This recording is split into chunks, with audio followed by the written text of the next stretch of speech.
Hey there, welcome back, guys, to another episode of 10 Weather Chat. I'm meteorologist Julia Kwedi, and today we're going to be talking about all the recent heavy rain and thunderstorm activity we've been seeing across East Tennessee and some of the impacts from the flash flooding that we saw just this past weekend. So we saw some pretty intense rainfall, heard that heavy thunderstorm activity across parts of the area. I know for me, I heard those rumbles of thunder.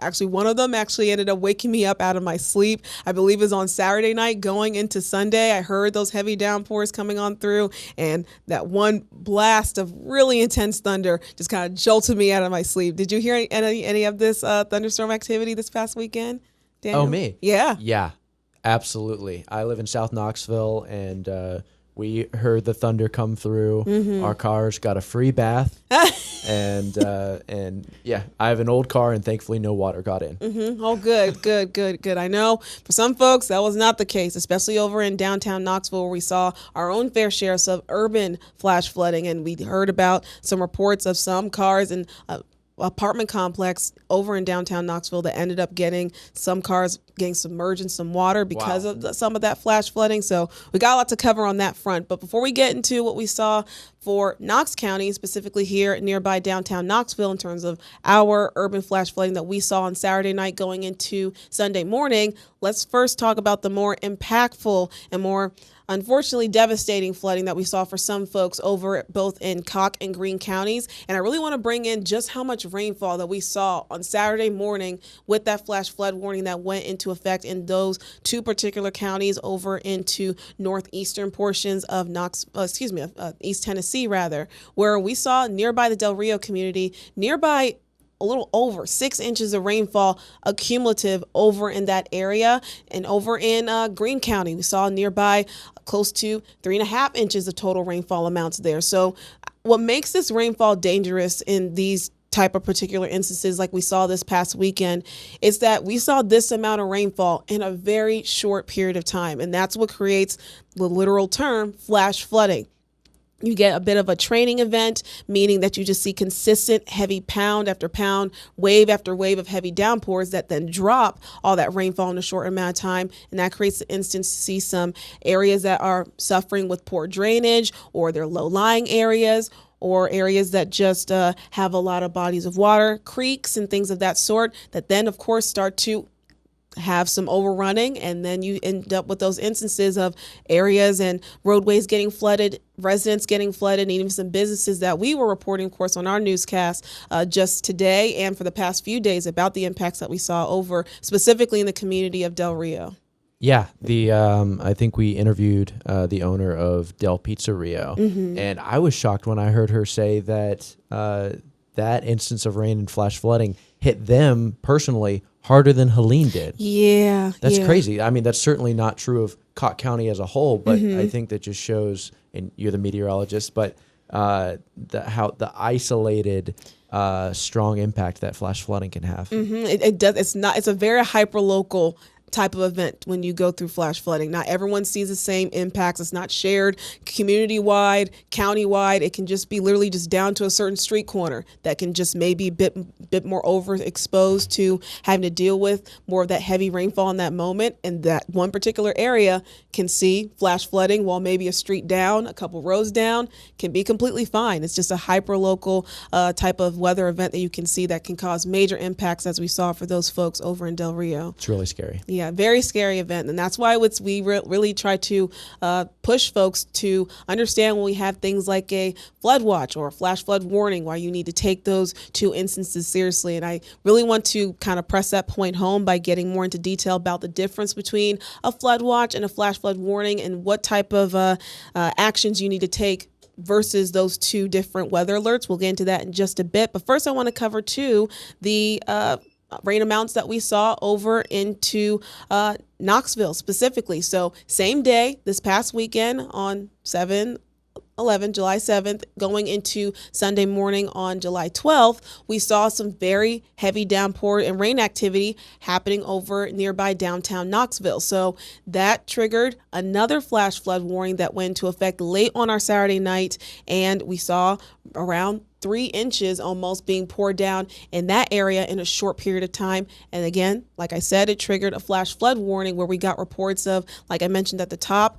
an apartment area, and we saw their parking lot have some cars get submerged by some flash flood water. So that's how quickly where you can see events where it's imminent, and it's imminent danger when you have a flash flood warning. And that's why you need to take that seriously when that weather alert is issued for a particular area. So with that, I want to now turn into the difference between a flood watch versus a flash flood warning. So first, these weather alerts are issued by the National Weather Service. It's not issued by your local meteorologist. We don't put out those weather alerts of any kind. We just don't. We don't. I thought you controlled everything. No, we don't control anything. We don't control the weather. We tell you about it, and we tell you about the impacts and why you need to take these weather events seriously. But when it comes to the actual forecasting in terms of whether or not certain communities or counties get weather alerts, whether they be heat related, rain related in terms of having a severe thunderstorm warning or a flood watch or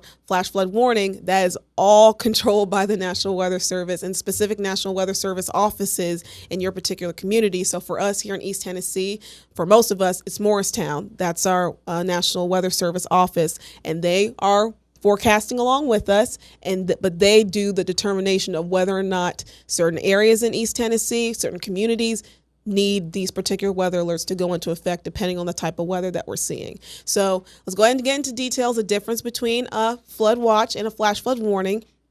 A flood watch just essentially means you need to be prepared. That means we are expecting some heavy rain to pass on by a particular county or a particular community, and that heavy rain may or may not cause flooding. A flood watch does not mean you are going to guaranteed see flood impacts in your community. It's just a watch, something you need to monitor, and just essentially mean keep your eye on the radar and just stay tuned to your local meteorologist to give you updates on whether or not that concern is actually going to materialize or be imminent. So typically a flood watch is going to get issued maybe up to around 6 hours in advance to maybe a rain event occurring in a particular area. So again, watch truly just means, in essence, be watchful. Just be aware of the forecast. Be aware that this is a possibility of being an issue in your county or in your community. Now, a flash flood warning, this means that the danger, is imminent. It means you need to take action. We are expecting flooding to happen, or it's currently happening at that moment. So that's when we have phrases like turn around, don't drown. So if you're driving out on those roadways and you see flood water starting to rise on the road, you're taking action. You are turning around and you're finding an alternate direction to get to your destination safely. Or let's say you are out and about walking, going on a run, or you're at your home, or you're just somewhere outside of a vehicle, let's just say. You are noticing maybe some flood water starting to rise in the area that you're currently at. You are going to seek higher ground and higher elevation immediately to get yourself into a safe area. So again, you are taking actions here to keep yourself safe because that flood water is rising and those heavy downpours are causing a current flash flood warning in your area. So typically a flash flood warning is put into effect again by the National Weather Service, typically maybe a few minutes to maybe up to an hour in advance of that weather event taking place. So again, 2 courses of action that you're usually taking here. Again, for a flood watch, just to reiterate here, you are being watchful and preparing for potentially some heavy rain, maybe causing some type of impact of flooding in your area. A flash flood warning, you are taking immediate action because that flooding is either actively happening or expected to within the next few minutes or maybe up to an hour. So I really want to drive that point home because I think for the most part, people do know the difference between those 2 weather alerts, but I think sometimes folks can maybe get that a little lost in translation, and it's never a bad thing, I think, to reiterate the differences between those 2 type of weather alerts just to make sure the folks are well aware of the dangers and the precautions you should be taking depending on which weather alert is in place. Yeah, so that's what we're going to be watching for here. Of course, like we watched for this past weekend, and we saw, of course, before we even got any of those flash flood warnings, we had a flood watch that was in effect across East Tennessee. I think it began on Friday. We kept on seeing that as the forecast kept on evolving.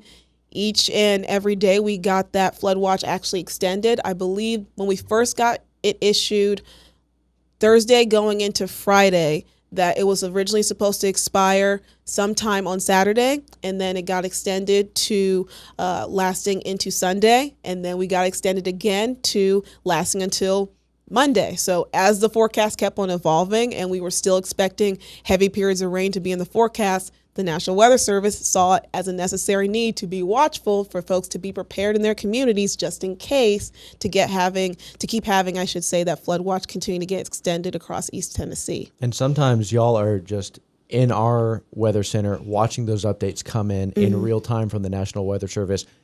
You can see the models and where the weather might go, and you have your opinion on those readings, but you don't always know which way the National Weather Service is going to go with it. So you can't jump the gun on the official government reading of it. Absolutely. And honestly, there can be some instances, this wasn't the case this past weekend, but there are instances sometimes where your local meteorologist may disagree with a route that the National Weather Service is taking on a forecast. There have been plenty of examples, at least not currently. I've only been here for about 6-7 months at this point. But I remember and recall back at my old station working in South Texas in Corpus Christi, where there was some instances where I thought that the forecast was showing that we were going to have certain type of forecast where it was going to be severe weather. And I thought it was more important to maybe issue an alert, and I was hoping I was going to see an alert for a particular community, and for whatever reason, the meteorologists at the National Weather Service office down there didn't have that forethought, or they didn't have that train of thought when it came to the forecast, so they would hold off on weather alerts. So it happens where sometimes your local TV meteorologist can disagree with the forecast that's coming out from the National Weather Service. I have a feeling that maybe every meteorologist in the country has this experience at some point or another. But thankfully, we have a really good relationship with the folks in Morristown. Viewers of this program will probably have seen Anthony Cavalucci from the National Weather Service in Morristown came and had a 10 Weather chat with Cassie a few weeks back, and that's something people can still go watch if they haven't seen it. Yeah, absolutely. We have a great relationship with them. I honestly would love to talk to maybe Cassie, maybe even Todd, about maybe any instances where maybe they are thinking the forecast is going one way, and they're like, okay, surely we're about to get this weather alert because I see the forecast going out this way, and the National Weather Service may be taking another route and seeing a different perspective on it. Not to say the forecast can be subjective, but I think there are moments in time sometimes where you're looking at something and you're just a bit more instinctive in your forecast as a meteorologist, because sometimes it is a little bit of a gut feeling, and the forecast can change at any point in time. So it's a little bit subjective sometimes on what you think can happen. Exactly. It's a science. You're looking at models, you're making predictions, and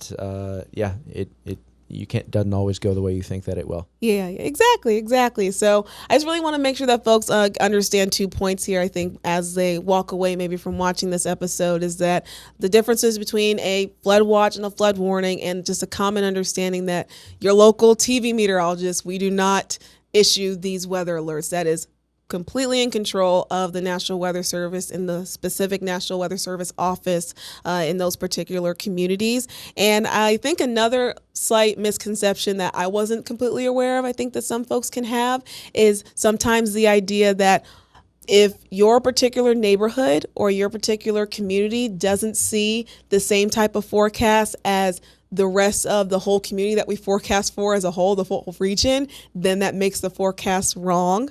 And I just want to push back on that idea just a little bit, because that's not entirely true, because obviously we're not forecasting for somebody's neighborhood, somebody's backyard. The forecast is for the whole region of East Tennessee. So, for example, with this past weekend, yes, we got some devastating flooding, as we talked about, over both in Cocke and Greene counties, with that flash flood warning that went into effect over in those areas on Saturday morning. But there were other parts of East Tennessee, I believe it was areas nearby Maryville, nearby Loudon, where they saw traces of rainfall, where it was little to nothing. These showers were kind of coming in waves, going on and off. It was not a shared equal spread of rainfall that we saw across East Tennessee as a whole. So we saw a couple comments coming in where folks are saying, well, where's my rain? We're a dry spot. It's like a desert over here. We don't see any rainfall. And that's fair, but the forecast isn't just for you. And I think that's where I think the language is very important for us, and this is our responsibility as meteorologists, that we make sure we drive the point home of letting you know, and I tried to stress this over this past weekend, that these were on and off showers, so it wasn't a complete just washout of a weekend, and also it was going to depend on where these showers populated and who was going to get what. It wasn't going to be a shared equal amount for everybody. Yeah, and I think one very helpful tool to give perspective to this is the interactive radar. That's what I typically go to first in the 10 News app, but you can also see it on any of y'all's forecasts when you all are rolling through the hour by hour on the radar. Sometimes I'll go in, I know that bad storms are going on in other parts of East Tennessee, and I'll zoom in on my part of South Knoxville, and sometimes it's literally colors of yellow and red radar storms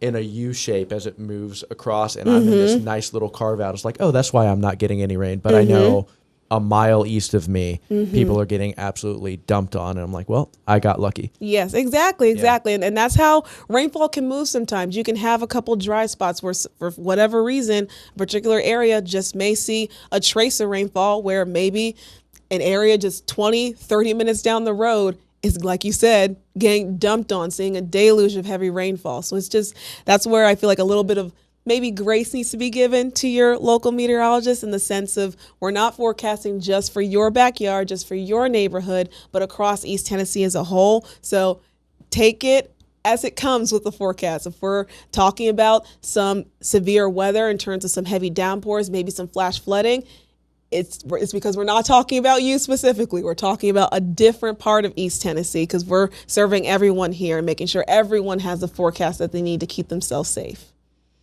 Yeah, so I think those are some two heavy points I really wanted to push home, I think, for folks to understand, especially after the weekend that we just had. But I think the good news is, and I think a lot of folks are going to be happy about this, going ahead, we are starting to leave the rain in the past. Moving forward throughout the rest of our work week, yes, I'm excited too. I'm the type of person where if we have too many consecutive days of rainfall, cloudy skies, I'm getting a little down. My energy's starting to get turned a little low. I need that sunshine back. I think a lot of people feel that way. And sorry, you may have just said it and I may have been distracted punching buttons. Are we officially still in a drought, or have we gotten rained out of that? Well, you know what? We can take a look at it. You want to take a look? Oh, sorry. I didn't mean to catch you. No worries. If you have the drought monitor available. Yeah, I can pull it up for you here. We spent so long in that dry period talking about like, oh, we're in a drought. We really need rain. Now we're getting rain. I'm sure a lot of us are thankful for that. But it's nice to take it in measured bouts rather than just day after day of rain, especially when it creates these flash flooding situations. Absolutely. Well, I don't know if you remember, we did a 10 weather chat, me and Cassie, where we talked about the extended kind of like forecast going into the next couple months beyond the summer, going into the fall, how it looked like across the Southeast, we are going to be trending wetter than average. So that corresponds, I think, with what we've been seeing for the past couple of days with the soggy forecast that has been in place across for our area here in East Tennessee, where we had consistent rainfall amounts. And it's good news. Like you said, we have been dealing with some drought-like conditions for us here in East Tennessee, but when you take it in more measured amounts, so hopefully we don't deal with moments like we saw, like we mentioned over in Cocke and Greene counties, where you're getting flash flood warnings. We, of course, would prefer to stay away from those instances, but we do need this rain here in the forecast, and we're happy to have it, but just maybe more in some more, like you said, measured moments. Yeah, it's nice to get a break from it, be able to go outside, enjoy it. Yeah, it's nice. It's nice. And I know for our extended forecast, I have right now up there our 7-day forecast. We'll take an updated look on our drought monitor coming up in just a moment. But we are expecting our forecast to trend a little bit drier throughout the rest of our work week. We'll see our temperatures return closer back to average, reaching into those upper 80s and low 90s. I know for the past few days, because of these consecutive days of having rain chances and showers and mostly cloudy skies, that's kind of prevented our temperatures to be feeling, I think, summertime like, hanging back into those lower 80s for the past few days. Today, we're taking our slow stroll back to it with high temperatures into those mid 80s, but tomorrow we are fully back to it. We're talking upper 80s to low 90s. We'll see a little bit of a decrease, that cloud cover, more sunshine coming back into the mix as we go into the end of the work week. And we'll also see a bit of an end to our rain chances a little bit, starting to diminish a bit. Maybe just a pop-in shower and thunderstorm possible across some communities as we go into the afternoon hours. That's typical for a summertime forecast, but nothing like what we've seen for the past few days. But don't hold your breath. You still want to keep your umbrella nearby. You see it Saturday. You see it Monday next week. We're still expecting a return to a soggy forecast coming up. So don't put that umbrella too far away. If we can just get a couple hours of sunshine, time to jump in the pool. Yeah, I was going to say the same. I need to get back out to the pool. But yes, so here's another look at our drought monitor. As promised and requested by Daniel. Sorry, I speak for the layman here. I'm not a meteorologist. No worries. I mean, if you can remember, I think about a month or so ago, we saw so much red on this map denoting severe and extreme drought-like conditions across East Tennessee. So while the rain has been a bit much as of late, it has served a good purpose for us here. We are still technically dealing with drought conditions here, but we have made some strides and some improvement here now overall across most parts of the Central Valley, extending on over into far northeastern portions of East Tennessee, including over in Rogersville, Greenville, all under now dry conditions. So we are talking level 1 at this point over in those communities for our drought here. And then across parts of the Southern Valley, I should say, and on over into the plateau, a bit of a mixture of maybe moderate to severe drought. So we're taking strides here. We're getting better. I am seeing that chunk of red down there, which is over the state line into North Carolina. Yeah. That's the Smokies. Yeah.